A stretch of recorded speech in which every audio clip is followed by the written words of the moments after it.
দেখুন, সমস্যাহীন পৃথিবী হয় না। সমস্যা, অভাব, নেগেটিভিটি, অবসাদ এগুলো থাকবেই। পৃথিবীর যত বয়স বেড়েছে, সভ্যতার যত বয়স বেড়েছে, এগুলো বাড়তে বাড়তে গেছে।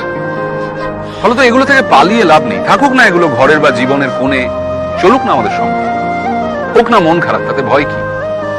মনের জানলাটা এত বড় করে রাখতে হবে যাতে সেটা খুললেই অনেকটা আলো এসে পড়ে। নাটক শেষ হওয়ার আগে স্টেজ ছাড়বেন না। মনে রাখবেন, এটা আপনার স্পেস, এটা আপনার জন্য ধার্য। কমেডি হোক কিংবা ট্র্যাজেডি, এই জীবন নাটকের নায়ক আপনি, নায়িকা আপনি। মানুষ কেবল স্বার্থ খোঁজে সকাল থেকে সন্ধে।